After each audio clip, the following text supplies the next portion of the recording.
Hello again guys, ini aku Rakian Radia dan di video kali ini kita bakal bahas buku. Ya iyalah, khususnya buku yang aku baca di bulan Agustus kemarin. Biar apa? Ngikutin PewDiePie pas tahun 2018?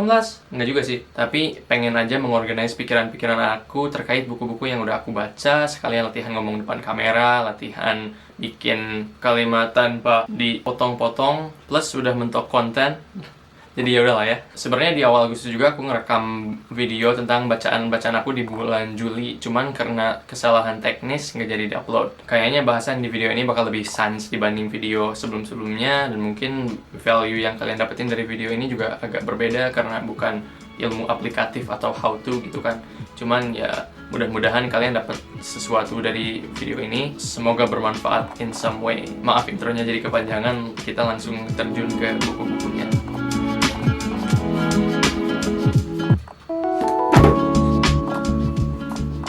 Buku yang pertama yang aku baca di bulan Agustus kemarin tuh The Geography of Thought, karya Richard Nisbett. Mungkin kalian udah tahu dari video aku yang sebelumnya. Buku ini aku pertama kali tahu dari buku Outliers-nya Malcolm Gladwell, yang dalam buku itu ngejelasin sedikit tentang buku ini atau isi buku ini. Sampai-sampai aku penasaran, dan waktu itu kebetulan nemu di Big Bad Wolf sale-nya Tokopedia. Dan karena kata Malcolm Gladwell aja, ini the most influential thinker in my life, aku ya tertarik banget gitu buat baca buku ini dan langsung beli gitu. Penulisnya Richard Nisbett itu seorang psikolog yang emang penasaran tentang perbedaan orang barat dengan orang timur. Bukan cuma perbedaan adat atau budaya, tapi sampai mendasar ke perbedaan cara berpikir. Dan ternyata melalui berbagai penelitiannya sendiri dan observasi-observasi lain, referensinya juga banyak banget, dia nemu kalau ternyata ada dua sistem berpikir yang dominan dan berbeda dalam dunia kita ini, yaitu sistem berpikir, cara berpikir orang barat atau khususnya orang Amerika dan Eropa, dan sistem berpikir orang timur atau khususnya orang Tiongkok, Jepang, dan sekitarnya. Dan di buku ini kayak bener-bener menganalisis perbedaan ini dan ngasih berbagai contoh dan hasil penelitian yang segitu banyaknya, yang benar-benar nunjukin se-legit apa sih perbedaan ini. Dan ternyata emang beneran ada. Dan pada esensinya, kalau penasaran if this makes sense, orang barat tuh lebih cenderung berpikir tentang objek, sedangkan orang timur lebih cenderung untuk memikirkan konteksnya. Dan ini efeknya ternyata banyak, bukan cuman sesuatu yang abstrak gitu pemikiran, tapi misalnya di penglihatan, orang timur lebih peka terhadap apa yang terjadi di sekitar atau apa yang ada di background sebuah gambar dibanding orang barat. Ada contoh lain, misalnya dalam kehidupan sosial, orang barat lebih cenderung berpikir mengenai personal freedom dan kebenaran dibanding orang timur yang lebih mikir tentang harmoni dan kesopanan gitu. Dan ternyata di bidang lain, dari linguistik sampai logika, itu kepengaruh banget sama cara berpikir yang berbeda ini. Terus implikasinya apa? Implikasinya dalam dunia sekarang yang semakin global, lebih ada kebutuhan untuk saling memahami antara orang barat dengan orang timur.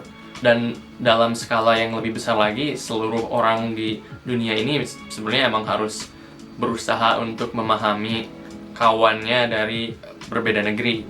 Dan selain hal tersebut, menarik juga implikasi yang lainnya. Misalnya yang terlihat strict dan otoriter di mata orang barat, mungkin bagi orang di timur itu sebuah proses menuju harmoni dan mereka oke-oke aja dengan hal itu. Atau misalnya menurut orang timur ada sebuah perdebatan yang terlihat keras dan kurang sopan gitu, tapi buat orang barat itu wajar aja dan merupakan sebuah cara untuk mencari kebenaran. Dan meskipun buku ini pertama terbit tahun 2003, tetap aja sampai sekarang menjadi sebuah kebutuhan yang penting gitu untuk saling memahami orang lain, dan itu bisa dari dasarnya sampai cara berpikirnya gitu. Menurut aku ini sebuah contoh karya non-fiksi at its best gitu. Soalnya yang jadi menarik tuh penulisnya itu emang seseorang yang langsung terlibat dalam penelitian-penelitian yang ada di referensi. Jadi bukan cuman seorang penulis yang ngasih pandangan orang ketiga terhadap berbagai fenomena dan isu, tapi sebagai pemain gitu, sehingga ngasih perspektif yang beneran original. Tapi walaupun gitu, nggak kayak karya ilmiah yang mungkin relatif membosankan gitu, tapi emang kelihatan kalau Richard Nisbett ini benar-benar bisa nulis dan nyampein sebuah poin yang mungkin sangat abstrak dan ilmiah dengan cara yang gampang dimengerti bahkan oleh seorang lulusan SMA kayak aku. Apalagi dengan contoh-contoh yang sebejibun banyaknya itu bisa ngejelasin konsep-konsep yang advance. Itu aja sih dulu tentang Geography of Thought. Aku kayaknya nggak akan mungkin bisa ngasih gambaran yang lengkap tentang buku ini dalam secuplik video yang pendek gitu, karena emang bagus banget dan sangat penuh dengan makna dan informasi baru sehingga emang susah banget buat dirangkum. Suka banget sih, makanya buat aku ini ratingnya bintang 5 lah.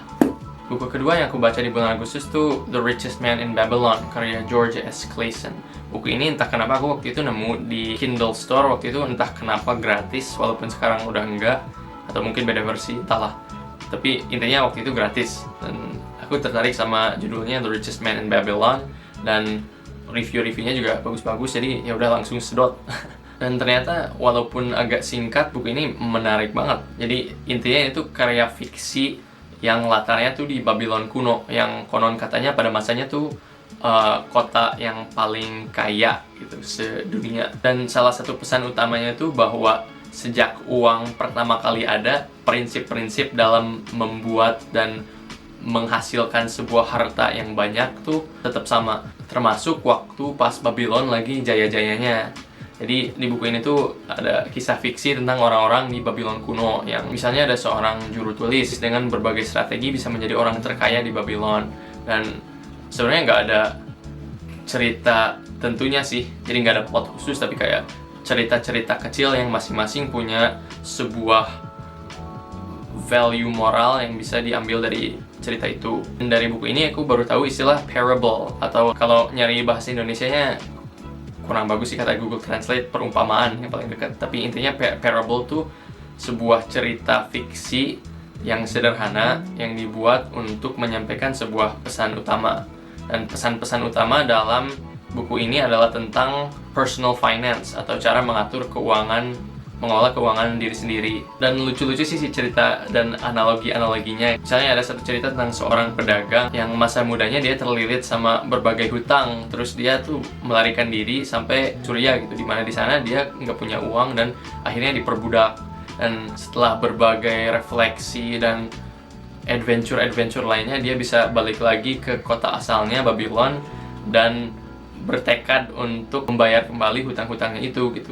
Dan itu kayak simplistik banget sih, kayak sederhana jelas gitu sih moralnya apa. Moralnya kalau punya hutang ya segera bayar, tapi lesson-lesson yang ada di buku ini tetap menjadi dasar yang lumayan kuat buat personal finance. Jadi menurut aku cocok buat kita-kita lah, para pemuda gitu yang baru mau masuk ke dunia sana. Dan aku jadi sadar kalau mungkin bentar lagi aku bakal harus berkecimpung dalam dunia personal finance dan harus bisa bertanggung jawab atas keuangan sendiri.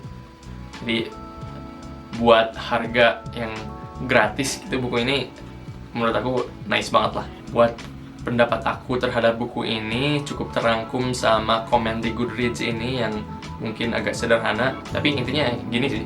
Dan oleh karena itu buat buku ini aku kasih rating 4 bintang. Buku yang ketiga yang aku selesaiin di bulan Agustus tuh The Republic karya Plato. Kayak banget bacanya Plato. Abis baca-baca tentang Stoicism di Meditations-nya Marcus Aurelius, aku jadi agak ragu sih awalnya buat mulai baca lagi buku filsafat, karena nyata ngerti nanaon gitu. Kagak ngerti bos gitu isinya dari buku Meditations, mungkin karena agak buru-buru bacanya dan kurang kontemplatif gitu. Tapi pas waktu itu ngebuka book one atau buku pertama, bab pertama lah dari The Republic tuh menarik banget, karena kayak lucu aja sih argumentasinya dan menurut aku clever aja gitu, sampai aku mutusin ya udah ini buku ini aku harus baca gitu, dengan catatan gak ngulangin kesalahan waktu baca Meditations. Jadi biar lebih paham isinya, aku mutusin buat baca dengan perlahan biar lebih gampang dicerna gitu. Dan bacanya nggak sekaligus fokus baca The Republic gitu, tapi aku mutusin buat baca satu book atau bab dari The Republic ini setelah tiap kali selesai satu buku. Jadi misalnya habis baca satu bab dari The Republic, selesaiin Geography of Thought, terus habis itu satu bab The Republic lagi, terus habis itu Richest Man in Babylon, terus habis itu The Republic lagi gitu, satu bab. Aku kalau nggak salah sempat singgung juga sih di video yang refleksi tengah tahun tentang perbedaan aku menyikapi buku yang emang dibaca buat pleasure dan buku buat dipelajari gitu. Dan The Republic itu termasuk salah satu buku yang emang aku pengen pelajari. Oh iya, BTW ini aku dapatnya gratis dari Amazon Store kayak buku sebelumnya, dan kayaknya emang lebih gampang dicari sih gratisan buat The Republic. Intinya buku ini tuh berbentuk dialog antara karakter-karakternya, dimana tokoh utamanya tuh Socrates atau gurunya Plato. Dan dia kayak didatengin sama orang-orang, terus ditanya macam-macam gitu. Ditanya apa itu keadilan misalnya. Dan dari si satu pertanyaan apa itu keadilan itu jadinya kemana-mana. Dan salah satu cara Socrates mencari definisi keadilan ini atau justice ini tuh dengan cara merancang sebuah state yang ideal atau sebuah negara yang ideal gitu. Makanya nama dari buku ini tuh The Republic, karena si proyek intelektual memikirkan bagaimana idealnya sebuah negara tuh jadi ide sentral dalam si buku ini. Dan penulisnya si Plato dengan segala reputasinya sebagai seorang pemikir, aku baru sekarang bener-bener paham gitu sih Plato tuh mikirnya kayak gimana dan apa aja gitu yang jadi hasil pemikirannya. Dan yang lucu juga aku nemu berbagai keanehan dalam pemikiran si Plato. Misalnya kalau puisi dan syair itu dilarang karena sangat berbahaya bagi si ideal state ini, bisa membuat orang-orang merasakan rasa-rasa yang ekstrim dan itu jauh dari fitrahnya menurut Plato, sehingga harus dieliminasi gitu dari si ideal state. Terus ada pensensoran segala macam yang sangat-sangat tinggi karena takut mempengaruhi pemuda-pemuda dari si ideal state ini, sampai-sampai kayak musik yang kontemplatif atau berkunci minor aja itu dilarang karena berbahaya menurutnya. Nah, hal-hal aneh lainnya misalnya kayak pernikahan tuh ditentuin berdasarkan lotre dan lain-lain, tapi itu dijelasin dalam sebuah dialog yang kelihatan si alur logisnya. Jadi kita sebagai pembaca bisa paham dari mana mereka menyimpulkan bahwa ini tuh a good idea dan harusnya kayak gini gitu sih republik mereka. Kalau aku pribadi dari buku The Republic ini lebih suka bab-bab yang emang ngejelasin si republiknya dan kayak logika mereka dalam membangun si state ini, dibanding bab-bab yang misalnya tentang kejiwaan dan the forms gitu dan virtue dan hal-hal abstrak lainnya gitu. Dan kalau aku ngomong gitu depan Plato yang justru seneng sama si abstrak-abstrak itu, pasti dia nganggap aku termasuk golongan yang inferior gitu. Tapi alhamdulillah buat memahami yang abstrak-abstrak itu, aku udah baca Sophie's World sebelumnya yang kayak pengantar filosofi gitulah dalam bentuk novel, dan menurut aku itu lumayan ngasih konteks terhadap pemikirannya si Plato ini, jadi ngerti dikit lah. Dan kalaupun stuck atau mentok, selalu ada spark notes yang bisa membantu. Intinya buku ini menarik banget dan bisa aja nggak ada ujungnya kalau ngediskusiin isinya. Keren juga bisa ngelihat kayak pemikiran Yunani kuno atau Hellenistik yang jadi dasar dari pemikiran Barat yang maju sampai sekarang gitu. Dan buat buku ini aku nggak akan pura-pura ngerti semuanya sih, apalagi bab-bab akhir yang agak lebih abstrak dari awalnya. Dan kadang agak nyebelin juga bacanya karena si Plato ini dari satu poin bisa ke poin-poin yang lain, terus kayak gampang untuk kehilangan si poin awal tadi dan hubungan si poin-poin baru dengan argumentasi secara garis besar gitu. Jadi emang harus kayak berproses dulu sampai ngeh gitu, ini tuh lagi ngomongin apa dan hubungannya sama yang tadi tuh apa gitu. Jadi overall 4 bintang lah. Buku selanjutnya tuh The 4-Hour Workweek karya Tim Ferriss. Aku pertama kali tahu buku ini dari Kang Ali Abdal yang nyantumin buku ini di video 3 buku yang paling ngubah hidupnya gitu. Dan aku jadi tertarik karena katanya ini ngubah perspektifnya tentang menghasilkan uang secara pasif tapi lifestyle nggak terbatas gitu. Dan yang nggak kalah jadi faktor tuh si judulnya The 4-Hour Workweek gitu. Kerja 4 jam seminggu. Dan siapa sih yang nggak mau jadi escape the 9 to 5, live anywhere and join the new rich dengan hanya kerja 4 jam seminggu. Jadi buku ini menjadi salah satu prioritas utama dalam list want to read-nya aku, sampai nyari-nyari di buku depository dan akhirnya beli. Salah satu inti dari buku ini adalah redefinisi tentang kerja, bahwa jalur kehidupan yang biasa itu ngerjain ini itu dari pagi sampai sore selama bertahun-tahun sebelum bisa akhirnya relax dan mungkin jalan-jalan ke Thailand atau kemana lah, itu sebuah realita yang pahit, dan kita bisa keluar dari jebakan tersebut dan bergabung menjadi seorang the new rich gitu. Menurut Tim Ferriss, penulisnya, kaya itu bukan hanya soal harta atau uang yang dimiliki, tapi juga soal waktu dan opsi dan mobilitas yang tinggi gitu. Orang-orang new rich tuh paham banget sama hal tersebut dan berusaha menjalani sebuah lifestyle yang unlimited. Uang terus masuk, waktu berlimpah, dan opsi mau ngapain aja tuh kayak nggak terbatas gitu. The new rich ini. Jadi enjoy life dengan misalnya jalan-jalan internasional dan hal lainnya tuh bukan sesuatu yang harus kita tunda menjadi target di akhir masa kerja kita kalau udah pensiun misalnya. Tapi sebuah lifestyle yang bisa kita mulai terapin mulai sekarang dengan mengikuti panduan yang ada di buku ini. Aku kebetulan beli yang extended version atau versi yang terbit beberapa tahun setelah originalnya. Jadi banyak konten ekstra yang ada di versi ini, termasuk cerita-cerita testimoni dari orang yang beneran ngejalanin tips, triks, dan panduan komprehensif di buku originalnya. Dan emang wow banget kisah-kisahnya, bisa dari nol banget sampai ya tingkat new rich yang tadi. Dan aku sebagai sesama pembaca buku ini sangat kebayang gitu segimana powerfulnya buku ini bagi pembaca-pembacanya yang beneran ngelaksanain si guide di buku ini, karena beneran ngasih perspektif yang baru dan panduan yang komprehensif gitu, langkah-langkah menuju menjadi the new rich tadi. Dan cakupannya tuh luas banget, misalnya dari cara membangun produktivitas diri, cara membuat sebuah usaha yang bisa ngasih passive income, sampai tips buat jalan-jalan ke luar negeri, dan jauh lebih banyak lagi. Tapi, ada tapinya, bagi seorang lulusan SMA di negara berkembang, nggak semua tips and tricks di buku ini sepenuhnya relevan. Khususnya bab-bab tentang membangun usaha yang mungkin keadaan Tim Ferriss di Amerika jauh berbeda dibanding Indonesia. Dan sebagai edisi 2011 ada beberapa tips yang mungkin udah outdated gitu atau udah ketinggalan zaman lah.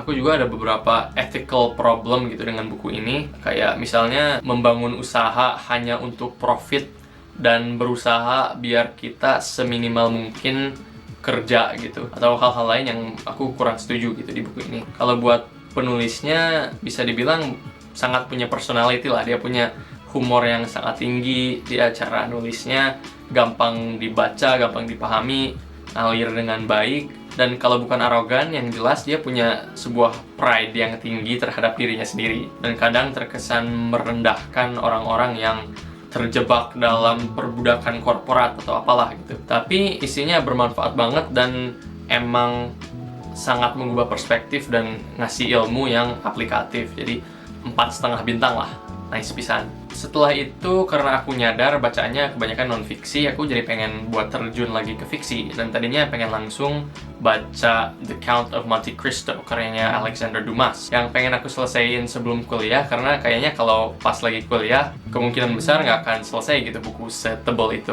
Tapi pas iseng-iseng nge-scroll di Audible Stories pas bikin video yang minggu lalu, aku nemu The Curious Case of Benjamin Button karya F. Scott Fitzgerald. Yang jadi menarik buat aku tuh, aku pernah dengar filmnya tapi nggak pernah dengar tentang bukunya, dan pas ngeliat bukunya ada di Audible Stories secara gratis dan waktunya cuma sejam pula, jadi ya oke, sikat lah gitu kata aku teh. Hitung-hitung pemanasan buat nyelesain buku klasik yang agak gemuk itu. Buat Benjamin Button aku nggak banyak berkomentar sih, karena menurut aku bukunya kayak biasa aja. Dan intinya tentang seorang Benjamin Button yang pas lahirnya sebagai kakek-kakek yang umurnya 70 tahunan, dan selama proses hidupnya dia penuaannya kebalik. Jadi misalnya pas dia seharusnya 18 tahun umurnya, dia kelihatan kayak pria 50 tahunan, sampai pas dia daftar kuliah kayak diusir karena dianggap udah tua gitu, padahal masih 18 tahun. Pas 30 tahun kayak 40 tahunan, pas 40 tahun kayak 30 tahunan, dan seterusnya sampai pas tuanya jadi bayi beneran gitu. Secara keseluruhan menurut aku sih ya biasa-biasa aja. Cukup oke sih menurut aku buat ngisi waktu sejam, tapi nggak amazing atau gimana lah. Buat aku sih 3 bintang.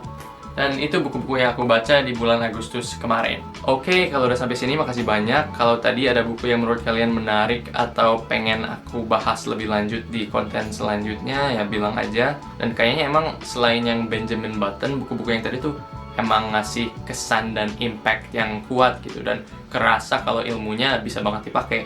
Dan kalaupun enggak, tetap experience membacanya itu yang worth it. A really good month for reading menurut aku Agustus kemarin. Jadi benar-benar ngerasa bersyukur bisa punya privilege dan kesempatan untuk agak rajin baca yang mungkin nggak semua orang punya.